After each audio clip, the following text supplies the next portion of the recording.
tukiserukiye One Bayon TV ikibazo nagira mbaze ni kimwe canke bibiri. Uwa mbere cyangwa uwa kabiri n'uwa gatatu badusumbasumbana gute canke nabone muzobahera rimwe.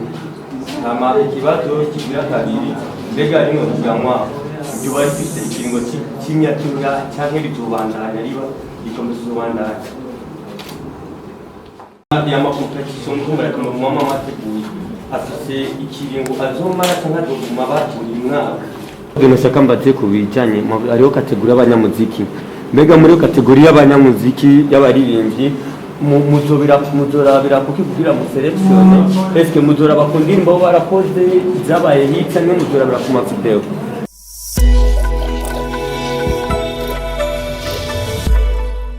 Kwasigurira sitwe twabitewe twenyine twaricaye hamwe n'amenyesha makuru umuringa mose ataza amahinde yiwe atanu mu abagicunyi mugabo twese tubihuriza. Hanyuma rero hari n'abandi bantu tuzoshimira ku mpande zabo mugabo sishobora kwasigura bose, hariho bake ashobora gusigura. Tuzoshobora no gushimira Francine Niyonsaba kumurabona yarateye iteka igihugu muri 2020. Tuzoshimira nawe Muryanyi nk'umupilote yabaye uwa mbere copilote n'uwakunzwe kurusha abandi, nabo bantu bari mu tuzogirane tuzoshimira. Kuvuga rero igice gikurikiraho ibonekereho mu kanya baca baduha kode igira muntu wese kugira umwe wese ashobora gutora uwo yifuza cyangwa yaragize yaramushize ku mutima. Mugaye byose mu kubishika ko ni mwebwe abakoresha makuru kujya tumaze amajoro n'ayandi dutora abantu bari ngaha ndiko twabandanya gushikirana gushika duhejeje igikorwa. Bwa mbere na mbere nangire nongere garuke mwangurukire abashe gufata mu mugongo duhereye kuri kirangajije niko bwanditse mama ndabe twahiye mwana mutora byose mubona ndatekereje leta y'Uburundi indongozi z'igihugu nongera ngaruka kuri nyakubahwa kuri gisagara we yatubaye hafi cyane rwose muri ibi bikorwa. Haca nongera nkagaruka nkaza kuri Iconnect nibo twituye kugira badushyigikiye nta nyungu nimwe bigeze bagishiramo. Haca nongera nkagaruka ngashimira abarongozi umupira w'amaguru batubanye hafi cyane rwose kuva tubitangura. Bona ko ari General de Brigade Alexandre Muyenge. Haca nongera nkaza nkashimira umurongozi twarasimbaho Jean Paul Manirakiza nawe yatubaye hafi kuva tubitangura gushika n'isaha. Abo bajape bose batubaye hafi, Asras Big batubaye hafi, za Crystal Event batubaye hafi, za Bujaise namwe bwabamenyesha makuru kugikorwa n'ikimanye. Kuba twakanguranye tuzorinda neza nibonye tuzokwira twashira ku ruhande no muri finale tuzoba turi kumukunye. Murakoze kadusubiza ijambo abari bari duhaye.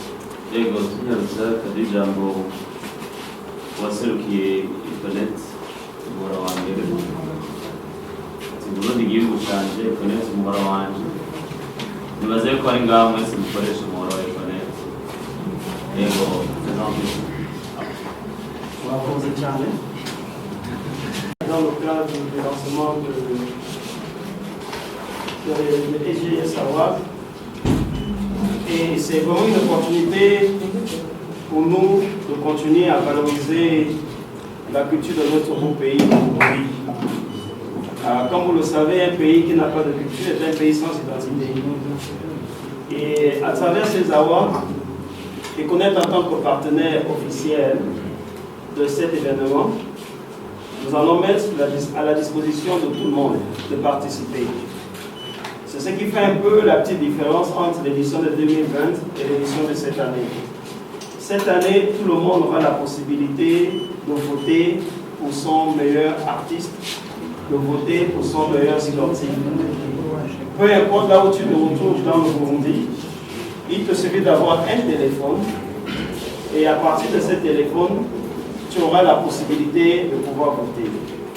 Alors, ce que nous allons également faire pour stimuler apporter l'assurance et la transparence tout au long de cette période de vote, nous allons permettre à ce que chaque candidat puisse voir quel est le nombre de votes qu'il a accumulé depuis le commencement. Nous allons mettre cela à disposition sur nos différentes plateformes digitales, notamment Facebook et autres plateformes. Et ainsi, chacun pourra regarder comment avance son score de vote pour que nous évitions les mauvaises surprises à la fin et au jour J. Donc, Econet a lancé une campagne qui consiste à continuer à promouvoir la culture au Burundi. Et c'est dans le cadre de Burundi, mon pays, Econet, mon réseau, que nous nous sommes associés à ce grand événement pour pouvoir promouvoir cette culture. Alors, j'invite tout le monde à participer massivement.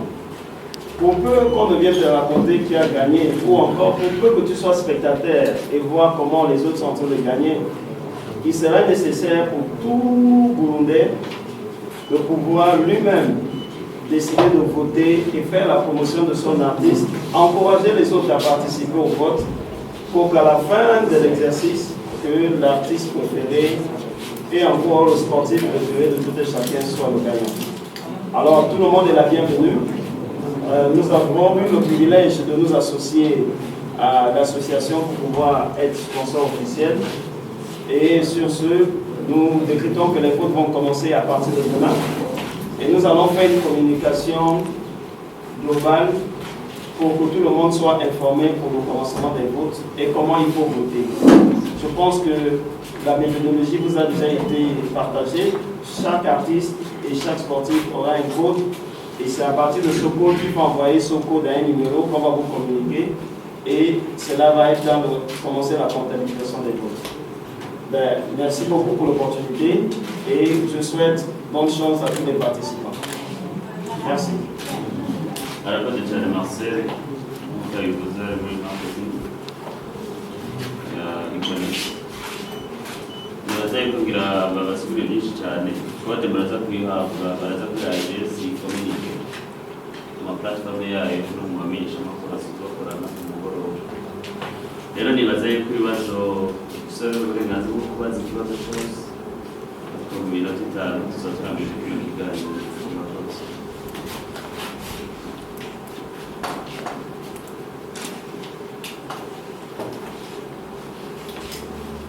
ikibazo gihari muri football kuki mutashizemo abigeme mugende basket barimo haivuka yo gukirara yuzuye ingobyi nukuri nakubesha ibi bikorwa n'ikiruka cy'amaraso mugabo turatanguye mwarabonye no kuva ubushitse ziko twatanga izi kategori dushizemo ntibangana gutya turiko turagenda tutuvuga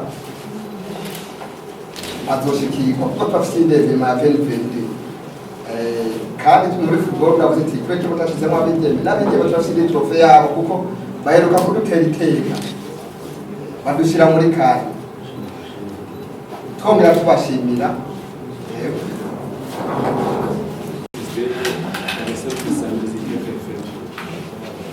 azokandika ngo twumvise yuko abatera bazoshimirwa aba twumvise yuko ino edisiyo biza bitandukanye na edisiyo ngo yarenganye akantu numvise kaciye ku ruhande k'akabaho cyane hambere mbega buri muntu wese azoronka trofe azoronka envelope izo envelope zizoba zisumbasumbana gute bivanye n'amakategori nimba atari kinyegezwa ico gitigiri gishobora kimaze kumenyekana murakoze ntawoja muri itarasha kubera ashobora ati navuze si envelope navuze déplacement kuko ubushize mwebwe abajournaliste mwaraza atukaca usanga umuntu aje gutora abandi mugabo yagize yisovye navuze yuko uko kazoba kangana kose nta trofe zo kwijana gutyo navyo twebwe gikuru amafaranga muri ntuzeya muri agence award gikuru ni kuko amafaranga urajya agahera mugabo akanumuzu aravuga ati harabaye cyangwa papa yarigize kuba hama kugatangaza ukashobora kuba ari gatoya mugabo usanga no mu Imana yaduheza gihe arajunda avuze ati nanjye ndagize icyo mfasha usanga karadutse murakoze. Twasukiye na duserukiye One by One TV ikibazo nagira mbaze ni kimwe canke bibiri. Uwa mbere cyangwa uwa kabiri n'uwa gatatu badusumbasumbana gute canke ndabona umuntu bahera rimwe. Hama ikibazo kigira kabiri mbega rimwe tuganwa ibyo bari bifite ikiringo cy'imyatura canke bitubandanya riba ikomeza ubandanya y'amakompetisiyo nkumbura kama mama mateguye afite ikiringo azomara canke azoguma baturi mwaka. Ikibazo cyiza ni ukuvuga yuko twebwe muri Agence Award nta wa kabiri azoba ahari, ni uwa mbere wenyine. Hama igikurikira nibyo ama-evenema nk'aya azoguma aba, kandi nkaba nifuza yuko ahubwo azoguma aduga agira ingufu kurusha gushika amaka twaje gukwira mu manze mu mashirahamwe yose agira inkino abagira ibintu by'ubugenegene. Kuma kategoria y'abameilleur muri transition hariho umugwi ndakaraga mu bakozi witwa Amagabo cyamushira entre parenthèses. Fise ikibazo kubera iki mushobora kwiyumvira umugwi mukawushiramo mufise ko makenga, ariko kandi turavye ibihano bafatiwe aba umugwi sumwe mu 2022 bafatiwe ibihano uno mwaka, ariko barakoze muri 2021 nkuko amatrofe abivuga. Muza gufatira aho bafatiwe ibihano mu mwaka wa 2022 mu kwezi kwa kabiri canke iganurira bagusa abakoze muri 2021. Nakoze baza yuko nasubiyemo tuvuga twatoye twebwe twenyene bavuze ati turatoye no mu batora namwe mwari muri twebwe twashize mu ngiro ivyo mwatoye. Mu gihe rero tugiye kuraba abantu bagiye baragaruka amazina yagiye aragaruka bakisangamo, twece dukora niki twegera ubushikiranganje bujejwe inkino n'imico kama tukavugana nabo urukuranegere n'isaha. Twebwe nta muco urashe turaronka turicari hama ari gishasha gihari tuzokibabwira. Murakoze cyane. Turageretse kuri Olivier ajanye n'igihe novuga ihiganwa ribaye officiellement lancé uno munsi izorambirira donc la finale n'iryari pour l'édition 2021 tarabandanya. Hanyuma ihiganwa tuzorihagarika itariki 6 z'ukwezi kwa gatanu, hama itariki 7 z'ukwezi kwa gatanu muri arena duca duprograma abashoboye gutsindira ubushimwe hama bahabwa.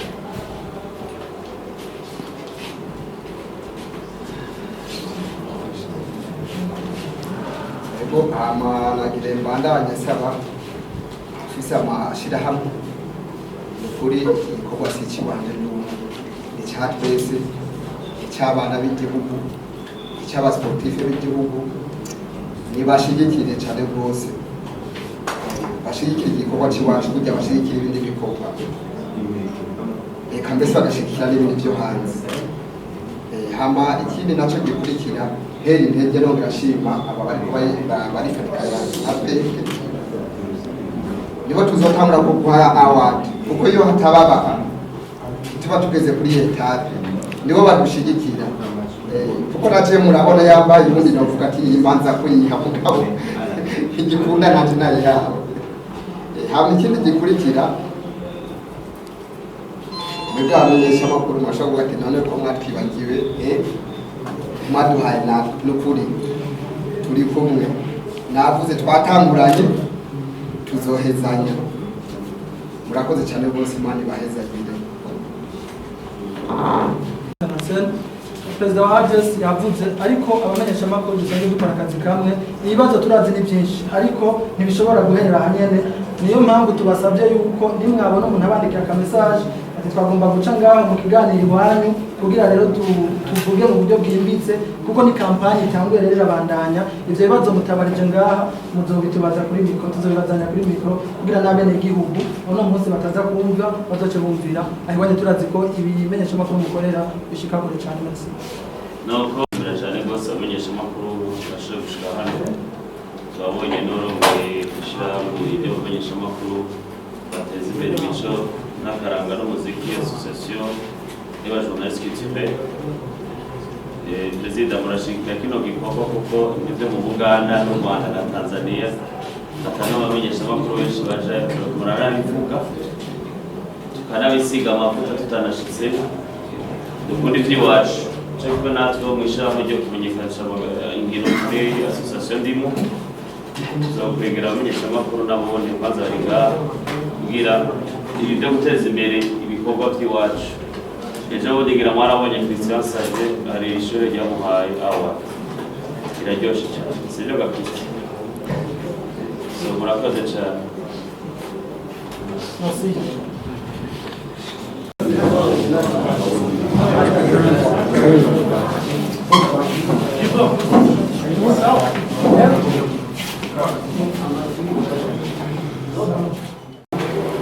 itariki indwi dushobora gushikiriza ubushimwe ababutsindiye. Bagumye mukoresha ijambo ngo twebwe mwe muri bande mbega mutubwira amaca icyatumye mwiyumvira gufasha u Rwanda. Ego je mpagarariye AGS Association des Sportifs au Burundi icyabitumye gufasha urwaruka nivyo niboneye ko nkacewe nk'umukinnyi yabigize umwuga nashoboye gukina amashampiyona d'Afrique amashampiyona du monde nasanze yuko hobaho activité ihuza abasportife batandukanye bo mu bisata byose n'abanyamuziki nk'uko mu bindi bihugu bisanzwe biba kubera ingayo tutobikora ntacyo tubuze turafise amatara meza hamwe gikurikira nasanze yuko kira muntu wese yakoze yoshimirwa kira muntu wese yobona nivageze kuko urashaka kuvuga ati jewe umuririmbyi mwiza ndakunzwe mugayo biciye mu mahiganwa niho bikwereka ikibanza urimo. Urashaka kuvuga ati jende mukinyi rurangiranwa ndakunzwe mugabo nko muri aya ma activity tuko turakora urabona ikibanza cyawe urimo. Kandi ikindi kinacyo gikurikira ni byiza birafasha no hanze y'igihugu mu bindi bihugu. Mu Burundi hari amatara menshi atandukanye. Muratubwiye ibikorwa cyiza muri kuratubwira uratubwira yuko hari amakategori menshi muzokorera kugira ngo mutubwira nayo makategori muzotanga kurusha yabaze gushyigikira igikorwa gishobora kugenda neza. Meri ya Bujumbura nibo twikoze ko kugira baze kudushyigikira izi za Strasbourg za Payway za Crystal Event nibo bantu dushobora kugira gushimira kuko igikorwa tuko turakora si igikorwa cy'abacu igikorwa cy'abana b'igihugu kuko naje murasanzwe muzi na kintu bitwa rite kunyurana bwana murabona sinigeze shira imbere federation y'Iwanje byiza rero wakoze kwagirane ashimirwa. Mbega uno munsi turavye yuko hariho impande zitandukanye zari zisanzwe zitanga ubushimwe ku makategori atandukanye. Uno munsi bari mwafashe ico ciyumviro nuko munegura ukuntu ubwo bushimwe butangwa canke bigenda gute. Hanyuma ikibazo kigira kabiri turabona yuko ari igikorwa gikomeye cyane rwose kandi kigiye gufasha abajene batandukanye no mu nkino zitandukanye y'abanyamideli n'ibiki. Uno munsi tukabona yuko mwashizemo yuko n'abakinyi bakina mu ruhando bwa hanze y'igihugu bamwe bita mu international nawe nyine muzobaha agashimwe. Mbega atari byo kunyegezwa mwamufise uburyo bungana gute hamwe umuntu yiyumvira ati mbega ibyo bitwara binini uburyo buzokwira kugira ngo bashobore kubabwiriza ubushimwe abantu bose. Murakoze cyane hajya baravuga ati Imana ifasha wifashije n'uwo muntu kugira tubanze kudufasha ku gikorwa cy'iwawe banze ukore umwereke tingeje jaha umaze kumwereka aho ugejeje nawe navuga ati ibikorwa bigeze heza naje noshiramo ukuboko. Hanyuma twese ijya mbere duhaye aba international wari kuravuga ndo bushize igihe ubundi bubakanje muri kane twashoboye gushimira Saido Verahino na Gaye Girimana turongera turashimira na Fisto Abdurazak tubashimiye bivanye n'ukuntu bitwaye mu identification twaronse. None turavye abakina hanze n'abakinira ngaha ku rwego rw'abashimwe mu Burundi boba batotanga bazoronka ubushimwe bungana canke hari ubusubasumbana bivanye n'umuhanzi. Ngo twebwe ubajije ikibazo cyiza cyane rwose iyo tuvuze ati AGS Award ni muzeye imwe kandi si kuvuga ngo twe tuzoza muri uwo ngaha ngo cyangwa muri uwo ngaha uri wanze ngo ati nabe n'igihugu ni vote wabe n'igihugu azovuga ati we ni sawa n'uwo tuzowa ntitwashimye kwisangiza twashimye kwagura namwe ibyo murimo kujya mwaje kudufasha gutora hama gucerekeye cy'uburyo nabwo ego n'uburyo bwinshi bukenewe ariko tugera tudodora hirya no hino nk'uko mubona leta rero yabikoze ati turakunda abana b'igihugu turaje kubashigikira nta nyungu badusabye ko abikora ku bw'urukundo igihugu. Arakabazo nashaka mbaze ku bijanye ariho kategori y'abanyamuziki. Mbega muri kategori y'abanyamuziki y'abaririmbyi muzorabira kuki kugira mu selection eske muzora bakundira imbo barakoze zabaye hitsa no muzorabira ku mavideo. Ego kosa niko etape twarayirenganye dukoranye namwe bwamenyesha makuru twarayirenganye ubu etape tugezeko ni etape ya nyuma hageze habe n'igihugu bonyene bavuga ati uyu muntu yadukoze ku mutima mu mwaka uheze hama twebwe tuzoshira mu ngiro ivyo bagizene bitoreye. Tugushimire cyane. Merci beaucoup. Nagenda bashimiye murakoze Imana baheze ngiye kugira ngo baze barashigikira abakinnyi batandukanye uno munsi mwebwe akunguko muharongera n'akahe muri Econete. Ego uko bagiye barabivuga mumenyesha amakuru batandukanye ubu murabona ahantu hose Econete icivugo ni kimwe gusa ni Econete ni Burundi igihugu canje Econete umuhora wanje nico civugo ubunye turagerageza gushigikira abantu bose aho batandukanye batwituye kugira hanini twerekane urukundo dufitiye igihugu n'abene igihugu mu kwashigikira mu bice bitandukanye. Nitwari bwigere tuja mu bice nuvuga by'abartiste by'indirimbo hip hop niki twagumye hanini dushigikira abantu mu gufasha abantu mu kubakura mu bitaro mu gufasha abantu bantahonikora mu kuvugirira nowera abana bantahonikora ariko ubu naho twavuze reka dushigikire imico y'igihugu ndetse twerekane urukundo dufitiye abene igihugu biciye muri ca civugo Burundi igihugu canje Econete umuhora wanje. Mwamugiye gukorana ikintu kingana gute n'irishira hamwe novuga ry'abajene bakiza tugira umukino kumbe yuko ahanini hariho umugambi wa kure canke mwari mu ntango kugira ngo mupime yuko mugiye gukorana. Nkuko nayabwiye dufasha abantu batwituye mu kutwitura baratubwiye umugambi wabo baratubwiye icyo bifuza gukora n'umunsi finali izoberaho. Rero novuga ko ni intango sinovuga ngo hari ibindi bizoza mbere mugabo turarindiriye tuguruye amatwi twiteze ko abantu baza kugira dukorane kandi dushigikirane mu guteza imbere igihugu. Mbega uno munsi nk'abajene turazi yuko benshi bakoresha nk'amatelefone zijya bita muri Android cyangwa ama smartphone uno munsi ni igiki mushobora kubabwira nko muri Econete cyane cyane yuko ari ibintu hanini biraba abajene na cyane cyane mu by'inkino mu by'imiziki mu bintu bitandukanye mwebwe nk'abakora muri Econete mwobwira iki abajene byerekeye aya ma event? Twobwira abajene hanini nyako ari kumenya karanga kacu tukamenya gushigikira abantu bishize imbere kuko ibi hanini tuzobona mu myaka imbere aho bizotera imbere ko bivuze nko mu bindi bihugu. Rero abajene ubunye nibabone kure babone ko ibihinye vy'ubunye ko byubaka kazoza kejo. Rero atagishira hamwe Econete Wales turashira hamwe mu kubahuza na kazoza kabo. Rero aho twagerageje gushira ko ndabibutsa ati Burundi igihugu canje Econete umuhora wanje baguma bivuga ko igihugu ari cabo bakwiye gukorera no giteza imbere honyene. Tugushimire cyane. Murakoze.